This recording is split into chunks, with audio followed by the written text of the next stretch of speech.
If you stop importing PMS, you are giving Dangote the opportunity of monopoly. You also all recall what happened in cement. Cement is about 9,000 to 10,000 now. If the border is opened, I assure you it will not be more than 5,000. So that's another thing. So the worst thing that actually causes inflation, people are not looking at, is the flotation of naira.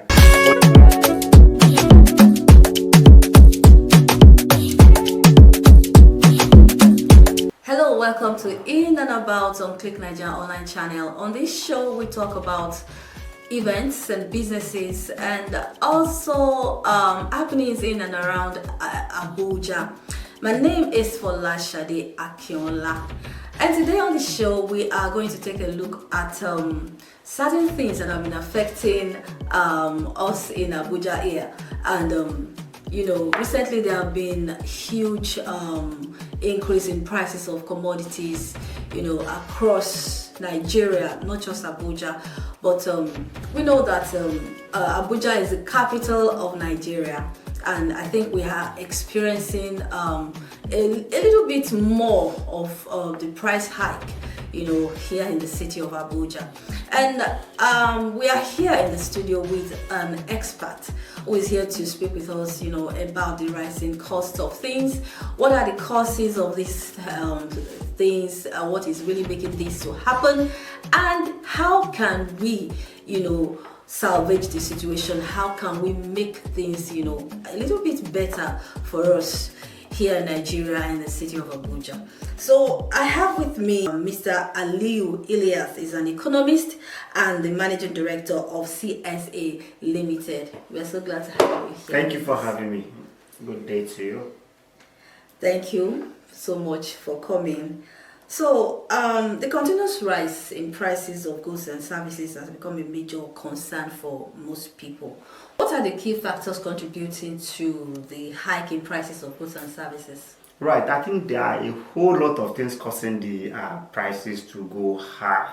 Right from the exchange rate, you recall that if you compare naira to dollar now, you see the difference, and our economy by way of our condition has been dollarized, so to say. So the supply side of dollar is a problem. So because of the supply side, we now have a lot of people looking for dollar here and there. It makes sense to go right, and in the long run, it makes naira to depreciate more. So if you have 1,000 naira, unlike before, you think you can still eat one square meal, but today it's pretty difficult. I'm not sure you can eat less than 2,500 naira again in Nigeria. So that's one about exchange rate. Then we also have the issue of inflation.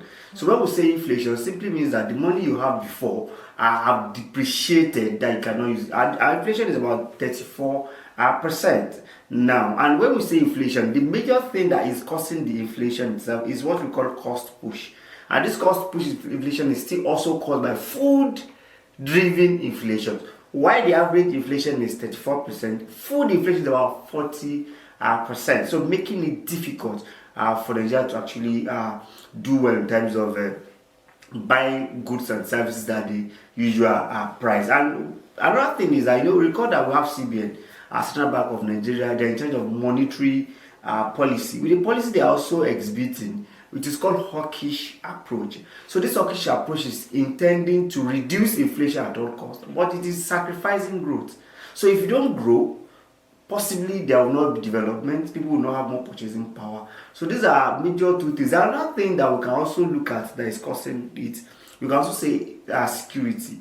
Remember that most of our farmers are actually leaving rural area to urban area simply because the major area that usually produce food for us, we are looking at Plateau, we are looking at Benue, we are looking at Nasarawa, we are looking at FCT, we are looking at Naija state. So these 4 states I mentioned, 5 states, are suffering from insurgency. You also look at Northwest, you look at Sokoto, Kebbi, Zamfara have his own fair share of insecurity. So all these things are what is causing price hike. Then on a global scale too, we have global problem too. If you look at global problem too, we don't see, generally there's inflation is high globally, so it's also affecting, but we don't have a lot of shock absorber. I think that's why we have more problem in Nigeria. Okay, you've mentioned about 5 points or 6 points now that is causing inflation. But Right. if you look at a layman, they will say that it is when the present government, came in and removed the fuel subsidy that is causing, it's like fuel is tied to, a lot of Which things. is So correct. what can you say about this? Right. You will agree with me that government said they were going to remove a subsidy. In fact, economists like me said yes, please remove a subsidy. But don't remove a subsidy without doing three things. And that was what was agreed upon. So the first thing was that there will be conversion of vehicle from PMS to CNG. I actually converted my car. So having converted my car, we're thinking it will change everything. Now, it does not change things because of two things. One, I converted my car with 900,000. So how many Nigerians can easily find? If I have to do what's called adashi, ajo. What is it in Igbo? Is it sifu or thrift in English rather? So I had to embark on that to actually having done that. The problem now is that where is the filling station we want to buy it from? I can tell you, whenever I want to buy, I have to queue for 3 hours to buy it. So when you sacrifice man-hour of three man-hours looking for it, and it will not last for 2 days. So if I'm a commercial person, it will last for 2 hours. If I'm using it for commercial, so it brings a serious problem. So they did not solve that problem. And the second one is that there will be a lot of palliative for people to actually. So now, as an economist, we negate palliative because it's an intervention that could last for 2-3. I recall that civil servant also enjoy. Was it some 3 months, 50,000? I remember my sister told me, and it has finished. So it cannot survive. We need something that can be long run can survive. So it's not what you give me. Since if I go to market, I want to buy things cheaper. I want to have more purchasing power. It's not that those patchy sum you give me, it will not last. So for me, if you keep on giving those things, it will not actually work. Then the third one was making sure that refinery actually work. You recall that Nigerian refinery that is working cannot cater to up to 5% of PMS that we need. Combine Port Harcourt refinery and the Warri refinery. Those two cannot give us up to 5% of what. Dangote is a private organization. So for me, that has not actually happened. We expect all the refineries to be working, and for Dangote that is actually working, you could see it's not cheap at all. And then another thing is this: as an economist, I don't want Nigerians to stop importation. You know why? If you stop importing PMS, you are giving Dangote the opportunity of monopoly. You also all recall what happened in cement. Cement is about 9,000 to 10,000 now. If the border is opened, I assure you it will not be more than 5,000. So that's another thing. So the worst thing that actually causes inflation, people are not looking at, is the flotation of Naira. The devaluation. The flotation of Naira. Please explain that to now, what is flotation of Naira? Government now said dollar is now willing buyer, willing seller. And what is willing buyer, willing seller? Before, if I want to send my child to school abroad, I will go to, there's a special window. I will go and access Forex. If you want to go and buy business related, you go to Forex. Government, you access Forex at the cheaper. But government has said no. Dollar is now open. Anybody can buy at the rate they sell. Anybody can sell at the rate they wish. And that's why our Naira skyrocketed. Dollar skyrocketed from 500 to 1,500. In fact, the point was close to 2,000. That was what happened. Because anything that affects dollars affect me and you. Affect me and you in what we are doing. If you want to buy anything, even tomato, you'll be surprised. What's the relation between dollar and tomato? But I can tell you as an economist, it's actually have effects because everything moves round. It has what we call ripple and multiplier effect. If the multiplier is even positive, ripple effect, which is quite negative. So these are the problems Nigeria is facing. Okay, with this flotation of Naira, what do you suggest? What is the way out of this flotation of Naira situation that we are in right now? Well, I think government has been struggling to provide solutions. And why am I saying so? I recall that CBN has done about 30 framework. You recall at the time they say it's bridge change that is causing the problem. They have to change them and reduce them from 6,000 to 500. At the point they said these people that are doing crypto currency. At the point they said is imports that they open a door for that they should be collecting money. Even now they are doing another policy called 300, what have you they call it now. They have done about 30 and they still did not get it. So if you ask me, I will go back to CBN. They are doing policy framework that is not solving the problem. Sometimes you don't need to copy and paste global solutions. You have to look local. what actually fits our problem. So if you ask me what fits our problem, our number one problem is that our MPR, which is interest rate, is about 30%. So as a small business person, I cannot go to bank to borrow. So if I cannot go to bank to borrow, what does that simply mean? That means I cannot produce, I cannot employ more, there will be unemployment. And when there's unemployment, our GDP is going to be very, very low. So these are the problems that we are having. So in creating solutions now, government have to come and to the aid of what we call manufacturing sector and small businesses, and they provide enabling environment. And the worst thing now that is even killing business is energy security.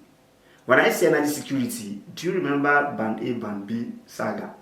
Come again, do you remember the cost of buying fuel? So no energy is cheap. Now we are still looking at telecommunication coming on board. So if you look at all these things now, it's killing small businesses and it's making us to have issues. And it will make price to hike. So remember, we used to buy fuel at 200 naira per liter. Now we are buying it about 1,000 naira. We used to buy, in fact, in my house, I am getting crazy because of the cost of light. Because in my office, band A, in my house, band A, so everything is band A. They're even talking about increasing more. It's draining because as a business person, there's no margin for me to make profit again. I'm about to leave the business because it's pretty difficult. So these are the problems that's caused. And remember, once energy is cost, especially fuel, what does it transfer to? It's transportation system. So now from Gogolada to Abuja, they usually do 400, 500. It's over 1,000. That 1,000 must be even car owner. It cannot be commercial. Commercial will be around 1,500. So how do we want to survive? So government must go back. In fact, I understand they may not be able to bring back subsidy, but they should make sure that CNG is available for us. If it is available, most cars will embark on it, and it will bring price of goods and services. It will bring it down. Okay, now let's take a look at the government policies. Right. This government has, it came up with certain policies, and the people are really complaining about, these taxes and the taxes here and there and all that. How has this impacted the this price increase or price hikes that we are talking about? Right. Well, in the long run, if the tax reform actually come on board, it's going to be a positive externalities to Nigerians because it will kill double taxation. Some local government will collect tax from you, state will collect, federal government will collect, or Monile will also come for you to collect taxation. Some of them will even throw stick on the road that you cannot pass.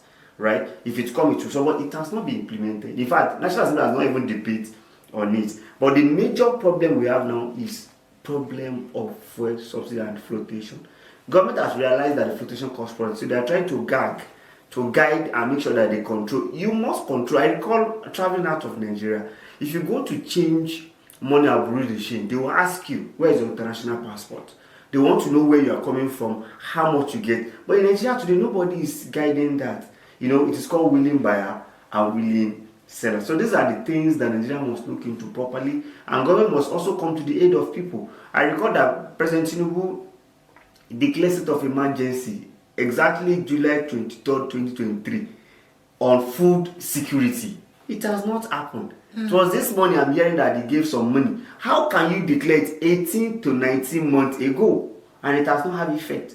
Because if we do all-round farming, you know what I mean by all-round farming? There will be dry. When there's irrigation everywhere, people do all-round farming. It will make the food, cost of food reduce. I recall that anytime you go and watch, anytime that we have a harvest period, you see that everything like October, August, October, you see that cost of food will go down, and it's going to be temporary. So imagine if we have that going down throughout the season. So until we look at that, and Nigeria also have issues. The last NBS report shows that service sector is taking lead in Nigeria.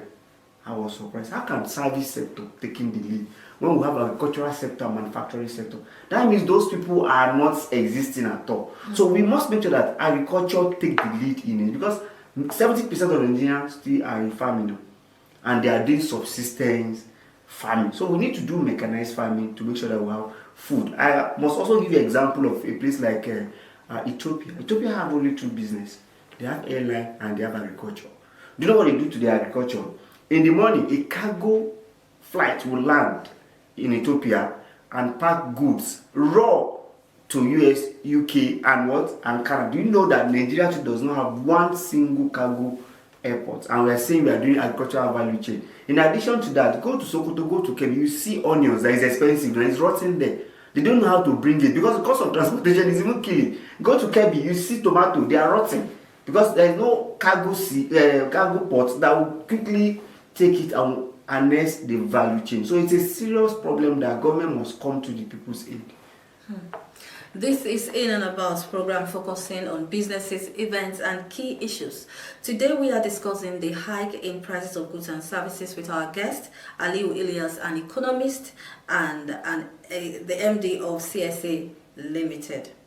So now let's talk about low-income earners. The rising cost of the rising prices of things is affecting a lot of people right now in Nigeria. What do you have to say about this, and what's your advice for people like this? Right. As a low-income earner, that means you have lower purchasing power. So because you have lower purchasing power, you must understand yourself. And what I would say is that there's a difference between want and need. So you must not always go for what you want. You must look for what you need. And what are the basic things we need? Shelter, food, and clothing. When that is out of it, education come after you eat. It is important. Education also come after you are clothed. Education also come after you see place to actually sleep. And that's why we are clamoring for free education, even though it's getting expensive. So those basic things, you must prioritize what you actually need and be systematic. So I will not advise that you spend all your money. Sometimes you have to plan yourself for that year. You have known how much you are going to earn, except you have some extra or autonomous consumption. So you have to focus, give priority to what you actually need, and manage yourself way out of what you actually want. And that's actually apply even to our children. My children will say, "Daddy, I want biscuits when I'm going to school. I want this, I want that." So I will not look at my pockets. My children, this is what I can actually afford for you. So we just have to be considerate and manage that, so that we will not end up. Okay, let me give you a good example. Do you know why I actually converted my car to CNG? So I discovered that it is time to pay school fees. I look at it. Where is this money actually going? I'm working. It doesn't show. And I realize that it is fuel consumption that is causing it. There's no two way. I have to go and borrow money so that I will not continue not being able to pay school fee. So these are the things that we must start as parents to look at. What is actually gulping my money? How can I find a way around it? In comparison, the CNG and PMS, let me give you a good example. So every week I used to buy 60,000 naira PMS. Okay. But now I buy CNG of 9,000 naira. Wow. I'm saving 51,000 naira. Now that's why we are saying that government should make sure that this is extra available. Because for the 3 times I will go and buy, it does not have big capacity. You can buy fuel that you use for a week. But in CNG, you have to buy maybe 2-3 days for a private user. But for commercial, they have to buy like 3 times in a day because they run. So government must help us to make sure it's available. So anytime I'm going, my heart is, and I have to go and spend 3 hours. But it's better than looking for 60,000 naira every week. Thank you so much. So this price hike, there is this view that this thing might continue. What are the long-term trends that suggest that this price hikes will continue? Right. So for me, I will agree that we are in first quarter. I will say from economic basis, first quarter, second quarter, because we are likely to see reduction in dollar. Dollar is now 1,500. So we are hoping that it will reduce to 1,200. So by the time it reduces, it will show in the price hike. So it might actually go down. But if peradventure it continues, that means you are in for it and you are going to bear the brunt of the dollar. So until the dollar actually comes down, Forex have a lot of things to do with now. And that's why government is also trying different way. But we must be a productive economy to actually be able to actually bring that down. Because another thing that is affecting us is that the global oil price. You could see Dangote reduce. It's because the global oil price comes down. Oil is a global commodity. So anything that happens globally is going to affect PMS, which is not good for us. So I see situation whereby government will find a way to bring sugar so that we cannot be buying PMS, diesel, at global price when we are the owner of it. So owner of the crude oil. I don't know how we are going to do it, but government should do more to make sure that they alleviate the suffering of Nigerians. Thank you so much. Do you have any advice for the public? Right. Well, I'll reiterate my advice again. In as much as we understand our pockets, please do everything within your means. Don't go and collect loan that it will become a body. In fact, especially anything that has to do with the interest rate now is a serious problem. Because if you are unable to pay, the interest will continue to rise, and perhaps it can give you a BP. I wouldn't want Nigerians to have a BP. So you have to go for what you actually need, not what you want.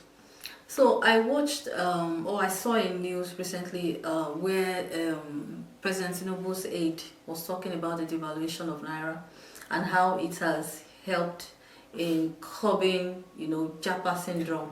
Do you agree with that? It was I think it's Tope Fasua, and I listened to it. When people fall to the side of government, people tend to give us all realistic economics. How can you say Japa? It has reduced Japa. People that are committed to Japa, I've seen people who sell their duplex and Japa. How would that actually affect? We should be sincere with ourselves because the economy is bad. That's why people are traveling. That's why people are looking for alternative. Even people from civil service, once they find their way, they go. In fact, you'll be surprised. Beyond even the Nigerian economy, even the Nigerian security situation is pushing people out of it. But now that Trump is saying American first, well, we'll see how it goes. But that narrative is a poor narrative. It's a poor narrative. Honestly. Thank you so much. Thank you for having me. One of the things I, picked from what you said was that we should let agriculture take the lead, and I think that's going to, do well for Nigeria. Thank you so much, sir. We truly appreciate your time, and we hope you'll be available for future discussions. Right. On behalf of our executive producer, Ehi Ohiani, our producer, Ezekiel Kefas, and myself, Folashade Akinola, your host, we thank you for joining us today on In and About. Join us next week, another time, for another interesting episode.